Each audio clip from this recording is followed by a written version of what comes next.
The Becoming Flame podcast broadcasts pure, unfiltered power exchange that stokes the flame of your being. Because it's time to remember. It's time to return. It's time to become flame. Hello, beautiful people, and welcome back to another episode of Becoming Flame podcast. I am Kait Tregenza. I am the host. And today we are talking about another juicy topic in the series of transforming the 7 deadly sins into the 7 embodied desires. Today is the topic of jealousy or envy, whatever you want to call it. Now, I've been talking about jealousy as a superpower for so many years to anyone who would listen, which is part of the reason why I need a podcast, because I need to stop lecturing people at bus stops and waiters at restaurants on these things that I develop theories around or hypotheses around. So you get to listen to it all today. This is a very, very practiced philosophy of mine. It takes up an entire chapter in my book, which is called The chapter is called The Desire Shift, Overcoming Blocks to Instantaneous Creation. And I want to sort of come at this at a number of different perspectives, because we hear it all the time, right? Oh, don't let the green-eyed monster get a hold of you, or you're just jealous of me. We hear this all the time. And many eons ago, when I was young and working in, let's call it coaching for the simplistic way of saying that, I had a lot of people come to me who were really struggling with jealousy. And jealousy can take very many different forms, right? It can be comparisonitis, I call it, jealousy, envy. But what it does is it gives you information if you're able to see it like that. Okay, so if I am jealous of a particular person, I don't know, who has a particular thing, let's not even name it right now, just like keep in the abstract. So I'm jealous of a particular person who has a particular thing that may come from insecurity, it may come from a lower reaction. It may just be about coveting something or desiring something that other people have, and about how it makes them look or how it makes them to be appearing and versus me. But I really want to talk about jealousy from a very different perspective. And I want to talk about it as it relates to creation and feminine embodiment. Okay, so I don't know if you've spoken about this from this perspective anymore as before, but this is so juicy, and this is so valuable, because despite the initial pain that might be aroused from envious feelings, it's not entirely true.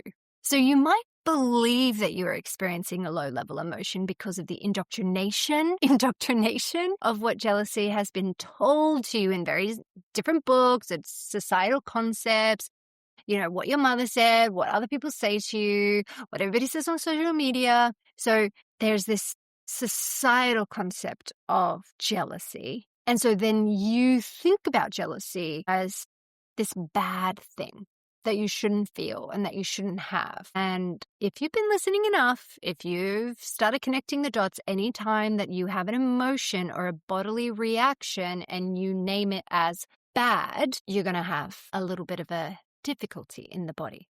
Okay, so what if we looked about jealousy as a wish list, a shopping list, a registry in the universal game of creation, if you will? Because remember, we are creators, and like any artist, any creator, any designer, we pull inspiration from all around us. When an artist paints a flower, they're not jealous of the flower, they're in appreciation of it.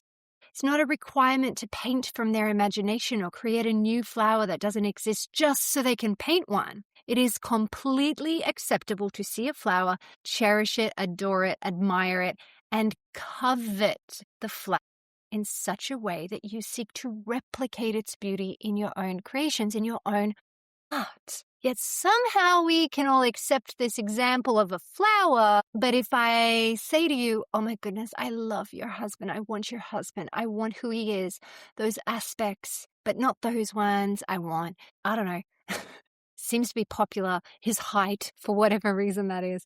I want his looks, I want his charisma, I want his charm, I want his romanticism, I want the way he looks at you. I want his fullness, I want his masculinity, I want this, I want that, I want blah, blah, blah. And you've made this entire shopping list based on your friend's husband, and you tell her in great detail just how much you want him. Just imagine yourself doing that. Does your friend offer you her husband as willingly as she offers you the flower?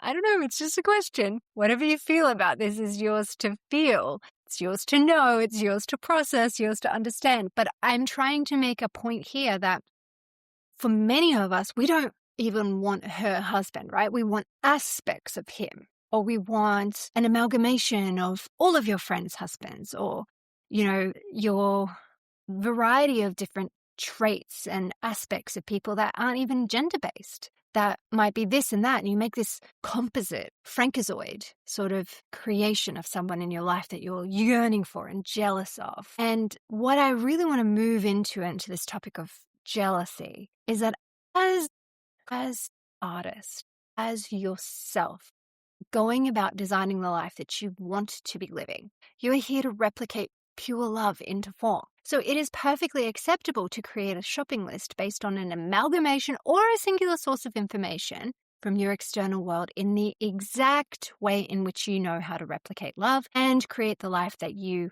wish for. And you can do it for anything, for everything. When you take stock of the times that you have been jealous, the times that you've coveted something, been envious of something, sought for it, longed for it, whether it's somebody or something that exists for someone else but that you don't have, it can create a sense of jealousy or longing or desire within you. And all I need you to do at this point in the podcast is accept this as information. Let's take another abstract example, because I really want to offer this in a way that doesn't trigger and that steps you through this conceptualization. Let's talk about sunsets. A sunset can spike so much desire within you. Maybe your desire is to get out in the evening more, to take time to watch its descent, incorporate how you feel on holiday into your everyday life. Maybe you want to get out of your life and go travel, or move to that tropical island, take that plunge with that special someone you stopped to watch the sunset with only last month. I don't care. Whatever it is information for you to take note of. Being triggered by it, or even being triggered by photos of somebody who watched the sunset or said the sunset last night was amazing.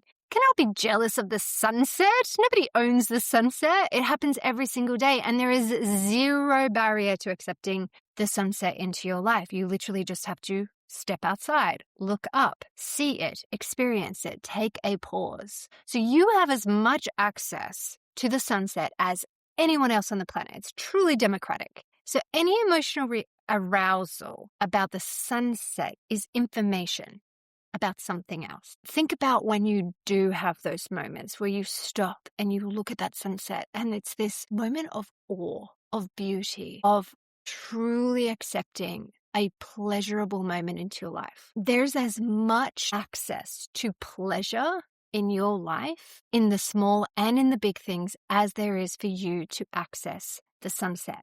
The sunrise is a different conversation because people are like, but then I need to change my sleeping pattern. Okay, fine. Most people are awake at dusk. Most people are awake at sunset. It's not a huge barrier to accessing that.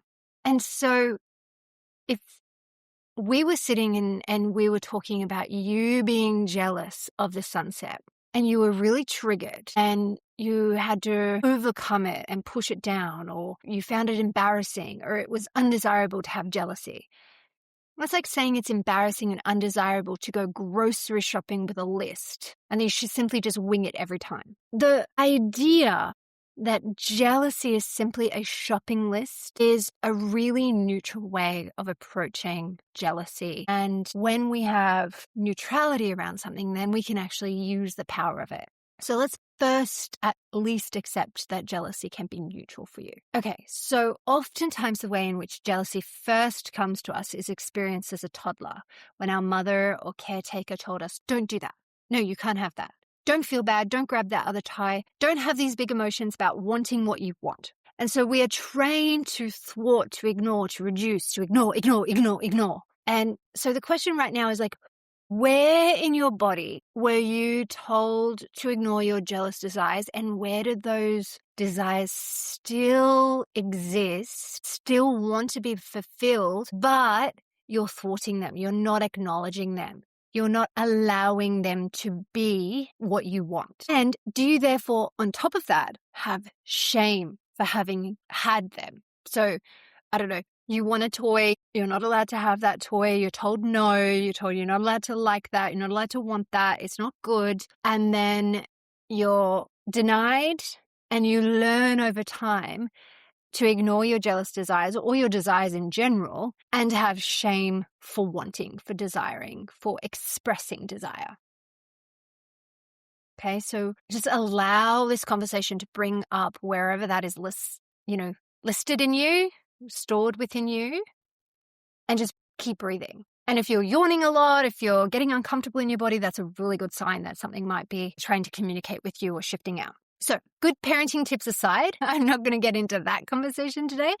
But what this does is it creates a sense of embarrassment and disconnection between our ultimate desires, i.e. that which we want in the moment, and then the disconnect between having it, acquiring it, creating it. Okay, so it's that disconnect that was created between simply being in collaboration with that wanting feeling, and another disconnect was created around receiving it. So for some people, they can't even feel the wanting, let alone the receiving of it. And for other people, they deeply know the wanting, but they're disconnected around the receiving. Okay, so for many, both wanting something and equally receiving it has some kind of distortion. So another way to view jealousy is as that multidimensional shopping list of the desire. Wow, that piqued my interest, that stirred my passion, that's got me excited. Wow, that's my sense of envy, is my barometer for life. It's showing me where my joy could come from. My desires are what I want to start creating. This is the life I want to be living. This is what I want to bring in, and snap, you tell your friend, oh, this is like, I really love your husband. I want this. And all of a sudden, or being received in a really weird way, or you're being thwarted in that, or you're thinking, oh my God, that's so weird to say to my friend. I'm definitely not even going to voice that. But in non-voicing your desire, you also shut down the desire itself. So you might be in all of them, in some of them, and your body feedback is going to tell you if it's a receiving problem, if it's a desire problem, if it's both, if it's a voice problem, communication problem. So it's not quite the same as hedonism, and it's not quite the same as lust, but it has applications into both of those two so-called sins as well that we will go into in a separate moment, maybe in a separate episode. But what we're really talking about here is what we see in others, what we see in the world around us through the lens as artists or creators or as designers, and recalibrating envy or jealousy into this is the stimuli for our own creations, which means it can be nothing, it can be free, it can be the sunset, it can be, looking at flowers as you pass them by, like changing your entire operating mechanics to live an extremely focused, present, pleasurable, accepting life where it doesn't cost anything more but your presence, but your focus, your attention. Or it can be extravagant. You can be like, I want to be living a yacht life. I want to be having a G-Wagon and an Hermes bag and blah, blah, blah, blah, blah. Whatever it is for you, it doesn't matter. Every one of us wants different things for different reasons. For some of us, it's not about things at all. It's not about a material possession. It's about a feeling, a state, a coherence. It could just be a moment of peace. It could be simply enjoying a cup of tea while it's hot. I know it's been a few years for me since I've been able to drink a hot cup of coffee. And so, even just a simple act of I have uninterrupted coffee drinking time in the morning. Heaven. Okay, so it's actually irrelevant what it is that you personally wish to create. What it matters about is how you put it together.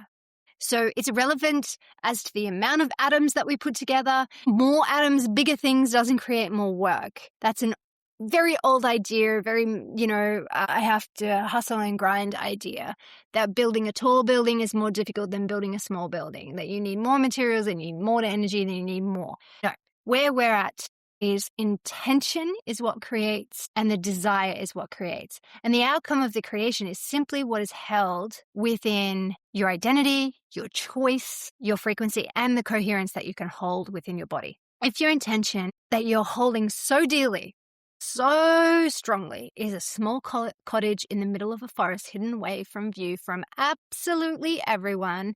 By the way, that's in every way my dream. I want to be a recluse in the forest and never see anyone ever again. But if you're then being pushed into, a grand penthouse apartment in the middle of the city, or you've got to disconnect between what your body wants and what your ego says or what other people are saying from you, and you're buying into that disconnect, then you'll very naturally put you out of jealousy as a shopping list into comparison, coveting, and back into that lower vibrational jealousy where it's not about serving your creations and your desires and what you truly want, but it's back into that, green-eyed jealous monster. And so we'll just pause here and really relabel and reclassify this jealousy into the so-called marking of the page for later. Is a stepping off point for your own creations. And remember, it didn't need to come later for you to see something in the moment that you would like to see for yourself, and then claim it in that moment for yourself, and be aware that without your specific understanding of your desired outcome, you may only get an approximation, right? So jealousy is really about flipping through a magazine, knowing what you want to order, knowing what you want in your life.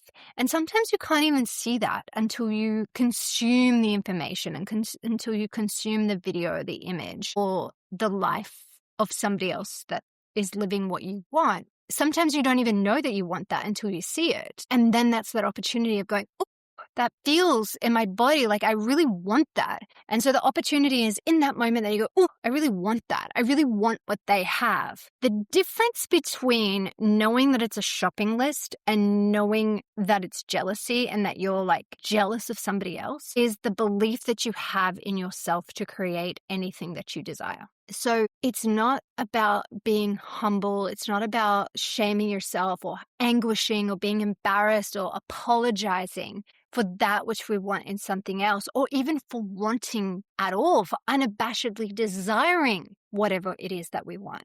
It is in that moment to say, I recognize myself as a creator, as someone who can create anything that I truly want. And my creations happen at the speed of choice. My creations happen at the speed of choice.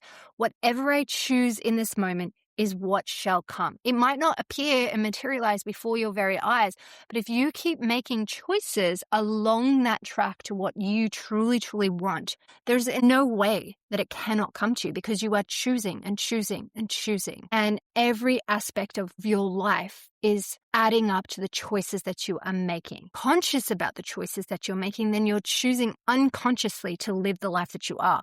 But no matter who you are, your life happens at the speed of the choices that you're making. And if you keep choosing to believe that somebody else can have it and you can't, then somebody else can have it and you can't. So it's not about complaining. It's not about just taking what we get as good little slaves, going to work Monday to Friday, clocking in 9 to 5, taking our little tiny paycheck and trying to agonize how to spend it just to get through the month until you get another one. There's no humility in that. There's no goodness in that. You don't get rewarded for that and those choices. It is just simply that you haven't broadened your choice set to choose differently, to choose better, and to believe that you can choose to create anything at all. So think about something that you really, really want, and then realize how much embarrassment or shame or discomfort that brings you to tell somebody else about it. Do you tell people about your dreams? Do you shout it from the rooftop, or do you hide it? Do you keep it so close to your chest? Oh my gosh, I can't let anybody find out what I'm going to do, because they'll judge you, they'll hate you, they'll steal it, what is wanting something for you? What is the fear that enshrouds wanting something, craving something, desiring something? And here's a really good question if nothing comes to mind. If you don't want for anything, if you don't crave for anything, what are you using your oxygen, your time, your 2 arms, your 2 legs, your mind, your voice, your heart, and your creator biotechnology to do, to be? What are you contributing? What are you here for? Because even if you don't have a job and you don't earn money, that's so irrelevant to what you spend your time and applying your frequency to. So for example, I took a number of years off doing anything else other than raising my little girl because I could not think of anything that was more important to do. And I wanted to do that more than anything that I had ever wanted or desired in the world. I wanted that mummy time more than money, more than career, more than assets, anything. I did no emails, no phones, no nothing. And it was bliss. I can tell you, it's really, really hard to come back and then go to work afterwards. But it's also really, really hard to spend time constantly at the level of a child and giving to that. So I have lived both worlds and I have deep admiration for women who work and mother and women who don't work and mother because I've done both and both are damn hard. But it was my choice. And I think that makes a huge difference when you are doing something that you choose, that you desire, that you want. So even if you are a stay-at-home mom or you're unemployed or whatever it is and even if you have a really big job, your life does not equate and does not begin and end with what you do for work, with how much money you get paid to do that thing. And the more that we can decouple our desires from a direct productive output, the more we can play with what desire is, with how it feels in your life, with how it feels in your body, with what is asking you to explore, to develop, to get into. Because creation is not linear. Creation does not happen in a corporate 9 to 5, does not happen in a quarterly fashion where everything only goes up. That is capitalist. That is patriarchal. That is not earth-based living. That is not feminine creation. That is not quantum, right? Your life is truly about being in creation of everything you want to desire. It's not about living in the scarcity of barely meeting your needs, nor is it about accumulation just for accumulation's sake. And as you can let go of all of these external thoughts and societal constructs, you can also release and purify the shame, the anguish, the discomfort, the wrongness in wanting or desiring, the jealousy for wanting something somebody else is having, or in acquiring anything that we desire.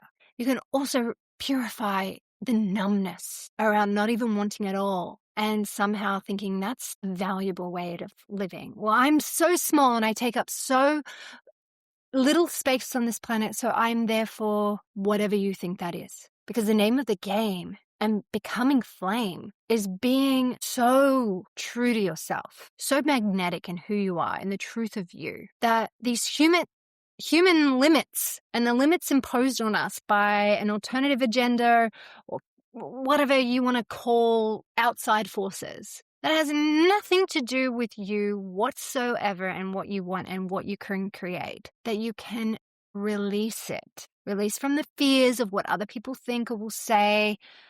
Release about having candid conversations of what we want or how we're going to get it.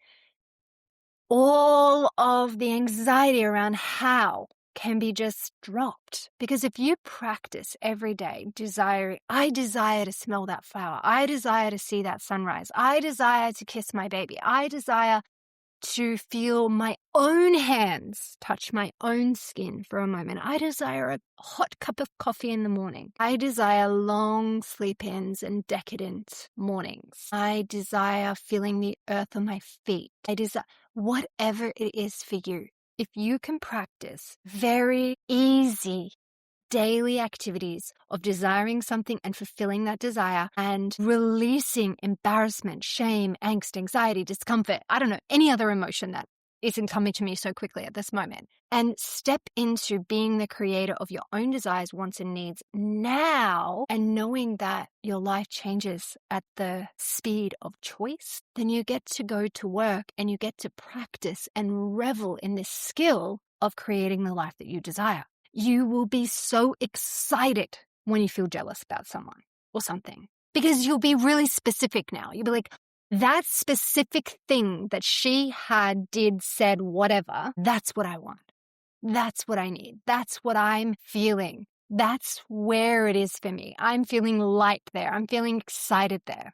And it doesn't matter if you want to seek radical or very demure things. Ask for everything or ask for one specific thing. It does not matter. Because whatever it is that you wish to create now, understand that the jealousy that you have for others is there to tell you something that you too can create for yourself. You don't need to block it from yourself. You don't need to push it away, suggesting it's for others. You don't need to be humble about it. You don't need to reduce it by suggesting, I don't know, you need your desires to be in a certain way or have a certain background or education or experience, parental or familial structures around it. You don't need to say, well, I don't come from that town or from that country or have that circle of friends or that particular job background. Stop. Anything that's in your body, registering in your body, whether it's via jealousy or excitement or envy or something, you are a creator. Go wild. Take whatever it is that you want for yourself. So consider this deeply. How could you create an entire new future if you are blocked creatively? Unless you start to actually see what other people have. Unless you start to use your eyes as if you were an artist, a creator, a painter, a sculptor, a designer. If you didn't know what you could create, how you could create something, you wouldn't even put those lenses on. You wouldn't even make those connections. Jealousy for some people is the avenue into understanding that's possible.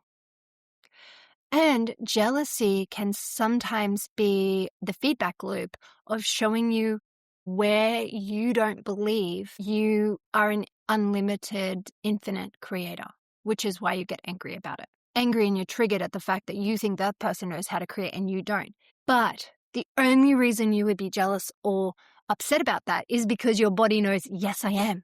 Yes, I am. You're having these inspirational downloads into all that is available to you.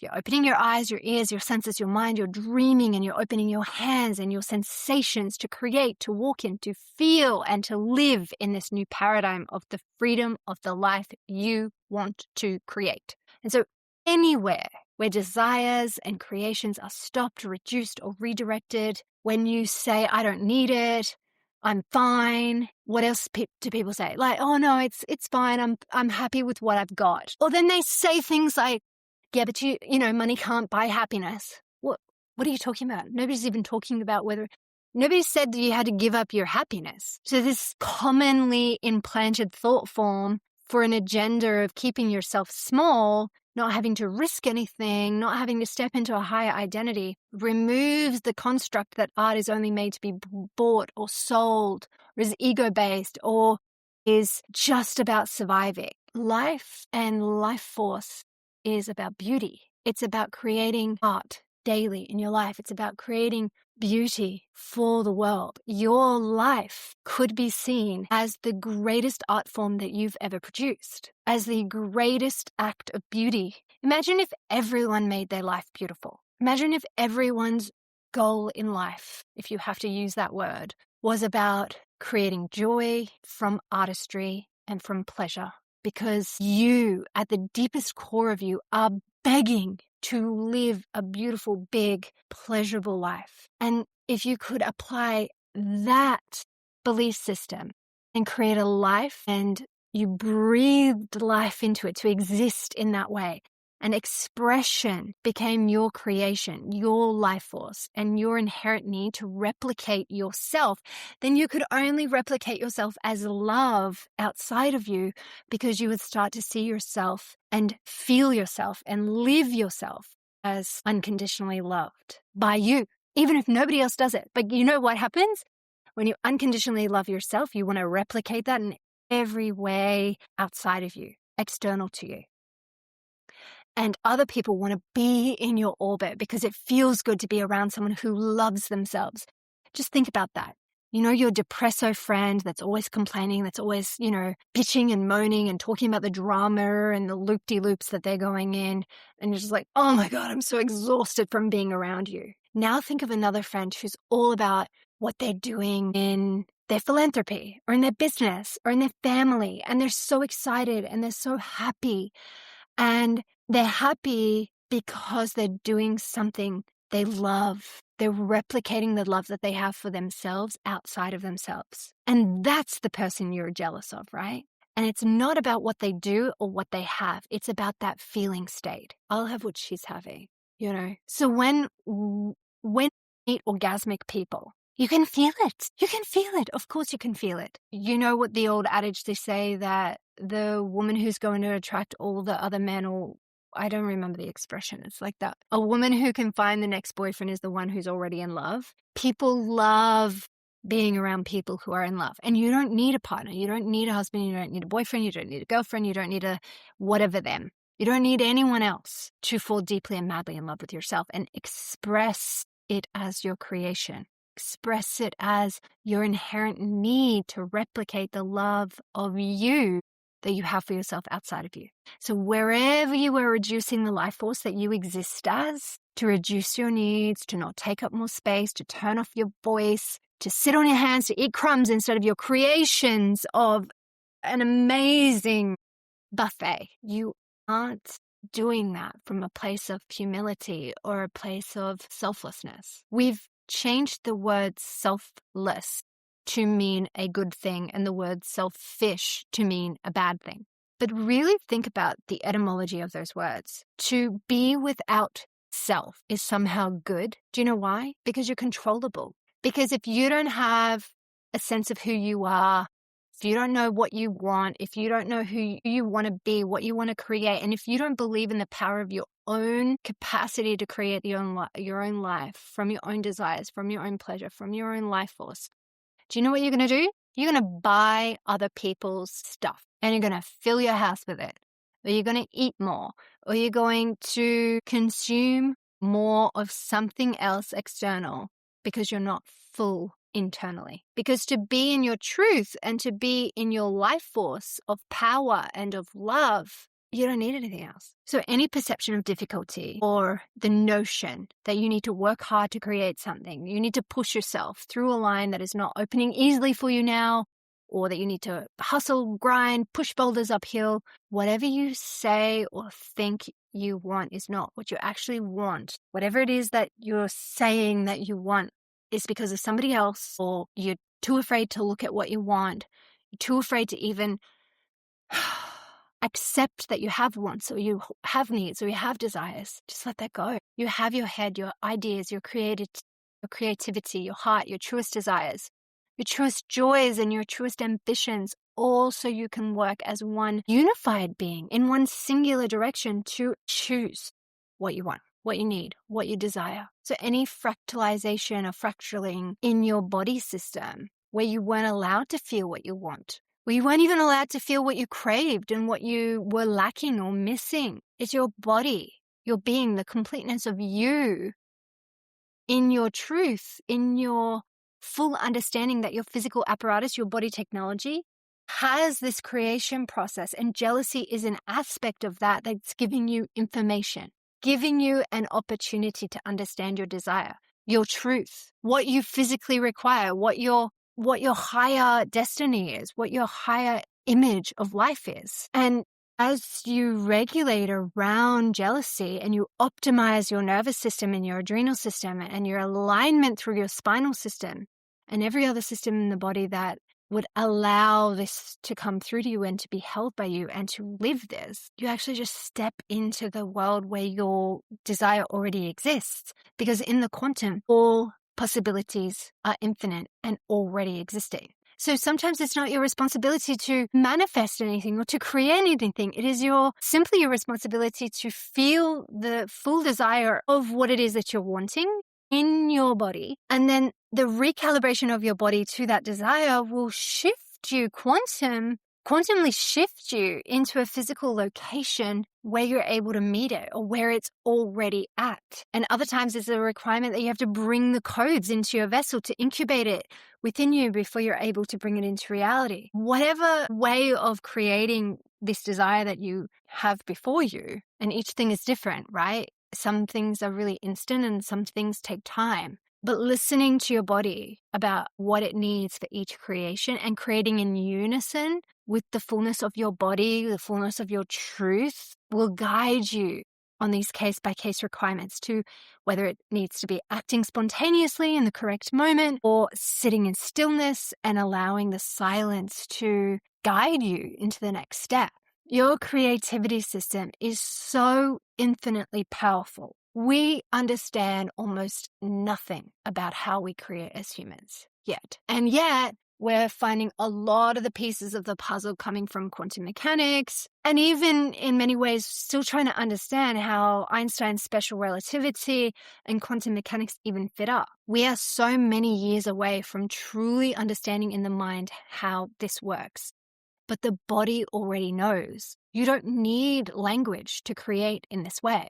And you know that. Think about all of the things that have just come to you or been created when you were in this state of ease, of peace, of spontaneity, because spontaneity collapses time. And so as you operate outside of the construct of time and start to come into life as art, life as desire, life as pleasure, these upgrades naturally occur, and you get to start to act in alignment with your truest possible knowing, the truest possible frequency of the truest possible earth body that you can attain.